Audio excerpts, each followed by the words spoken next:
안녕하세요. 무아바 이현철입니다. 여러분, 다들 부자가 되고 싶죠? 부자가 되기 싫은 사람은 아마 아무도 없을 겁니다. 다들 부자가 되기 위해서 여러 가지 방법들로 노력을 하고 있을 거라고 생각이 듭니다. 부자가 되는 방법은 사실 여러 가지가 있어요. 사업을 해서 큰 돈을 벌어서 부자가 되는 방법도 있고, 그 다음에 일반인들 같은 경우, 회사 다니는 사람 같은 경우는 회사 잘 다닌다고 해서 부자가 되진 않죠.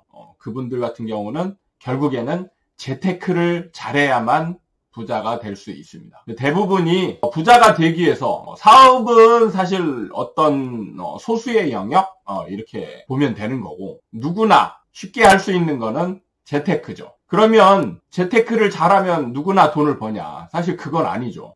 재테크로 돈 버는 사람도 한정적입니다. 근데 재테크를 잘해서 돈을 잘 벌기 위해서는 다들 누구나 한결같이 하는 말들이 있어요. 이게 뭐냐면 포트폴리오를 잘 구성을 해라 이겁니다. 재테크에 아주 유명한 격언이 있죠. 계란은 한 바구니에 담지 마라. 이게 이제 포트폴리오를 잘 구성해라 이 얘기인 겁니다. 이게 무슨 의미냐면 계란을 나눠 담으면 만약에 3개가 있는데 계란을 각각 3바구니에 나눠 담으면 그 중에 하나가 바구니가 좀 잘못돼서 깨지더라도 나머지 2개가 살아있잖아요. 그래서 이걸로 음식도 해먹고 이렇게 할 수 있는 거죠. 그런데 만약에 계란을 한 바구니에 담았어요. 근데 이 바구니가 뒤집어지거나 떨어지거나 하면은 계란이 다 깨져버리는 거죠. 그러면은 이게 돈으로 친다면 이게 이제 망하는 상황이 벌어지는 겁니다. 부자가 되기 위해서 지금 재테크를 하는 것인데 재테크를 잘못해가지고 포트폴리오 구성을 잘못해서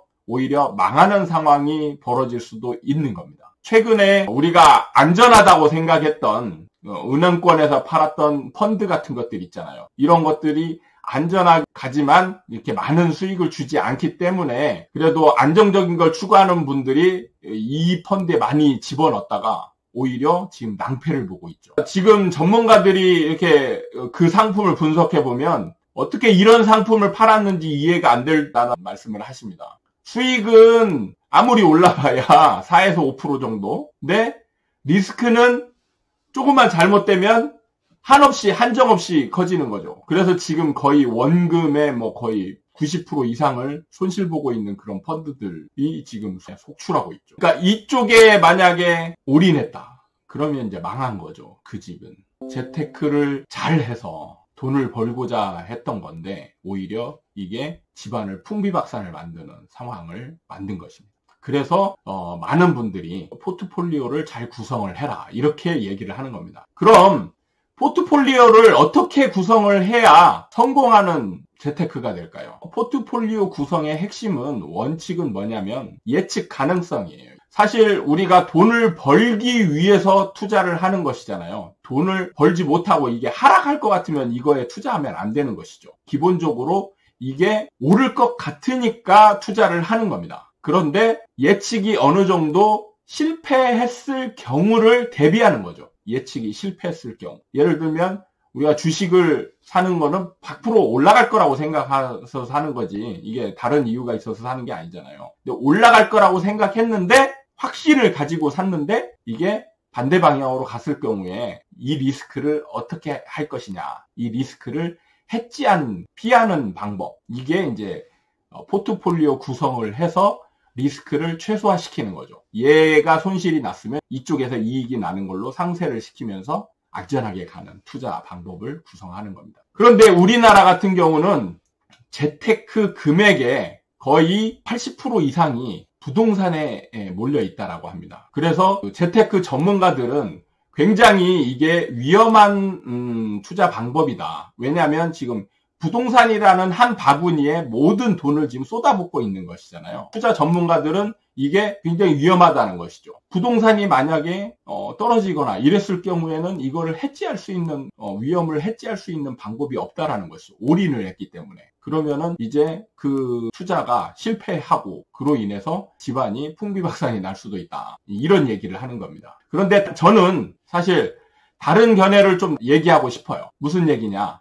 제가 처음에 포트폴리오를 구성할 때 예측 가능성에 대해서 얘기를 했습니다. 이게 재테크를 하는데 어느 정도 리스크를 나눠 담아야 된다라는 거는 예측이 어느 정도 불가능한 부분도 있기 때문에 그것을 위험을 회피하기 위한 방법으로 나눠 담는 거거든요. 그런데 만약에 예측이 가능하다라면 굳이 나눌 필요가 있을까요? 예측이 가능한 게 있는데 예측이 가능하면 그쪽에 올인해도 되는 겁니다. 그렇죠?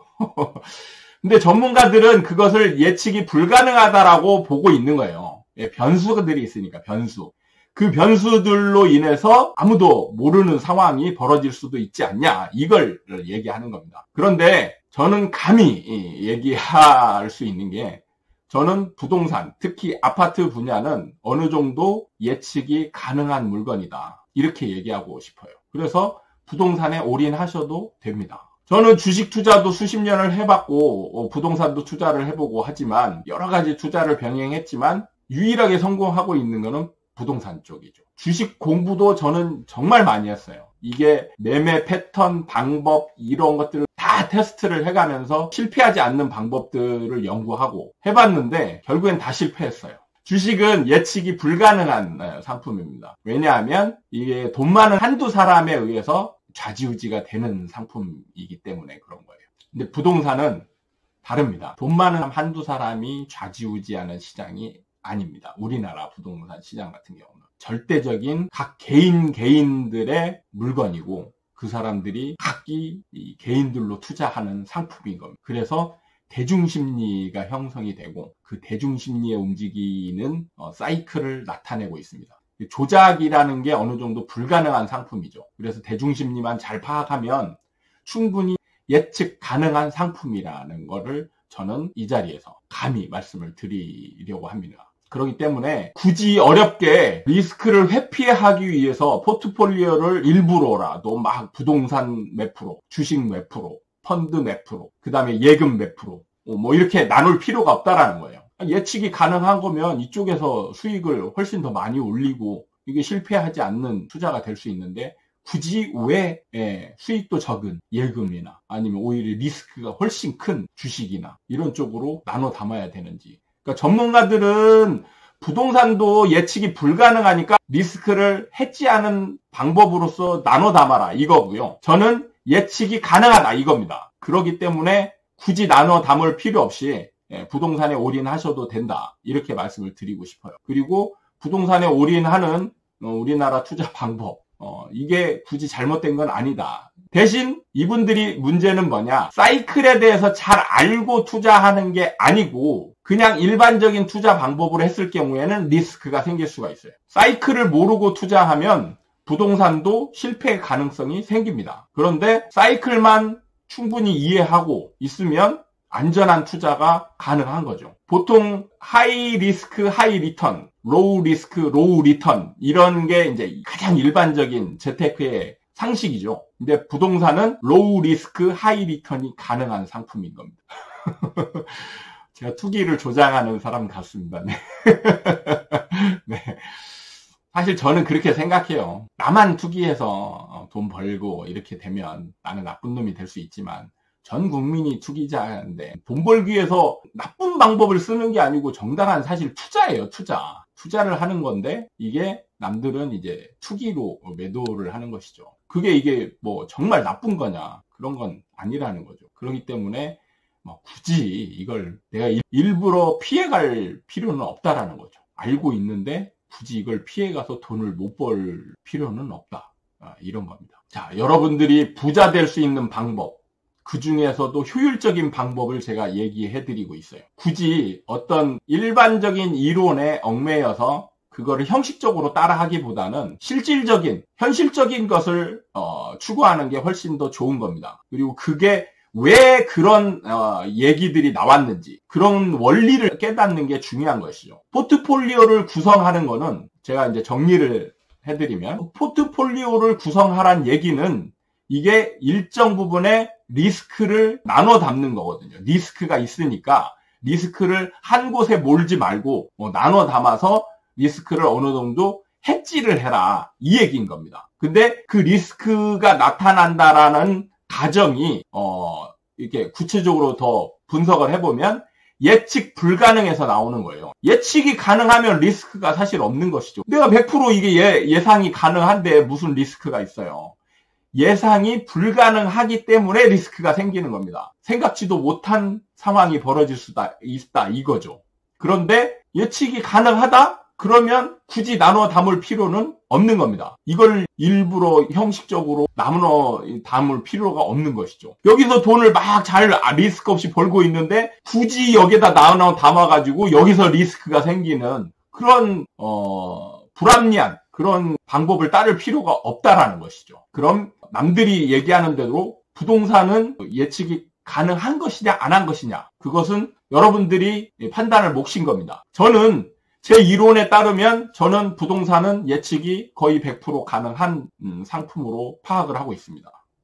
근데 여러분들 입장에서 보면 예측이 불가능한 상품이 될 수도 있어요. 그럴 경우에는 해지를 하는 게 맞죠. 예측이 불가능하니까. 그리고 예측이 가능한 상품이 있으면 그쪽에 올인하는 게 맞습니다. 그거는 이제 본인의 스타일과 본인의 지식과 그런 거에 기반을 두는 것입니다. 저는 그래서 여러분들에게 지금 이렇게 강의를 하고 영상을 계속 올리는 것은 뭐냐면 예측 가능한 상품이기 때문에 저를 따라와서 예측을 여러분들도 어느 정도 가능하게 만들어라 이 얘기예요. 그리고 그걸 통해서 돈을 좀 벌어라 이 얘기입니다. 인정하시면 잘 따라오시면 되고 인정하기 싫으시면 다른 길로 가시면 되는 겁니다. 네. 저는 부동산에 올인하는 투자를 하고 앞으로도 계속 그렇게 할 겁니다. 그리고 부동산 중에서도 웬만하면 아파트. 왜냐하면 아파트는 제가 사이클 전문가고요.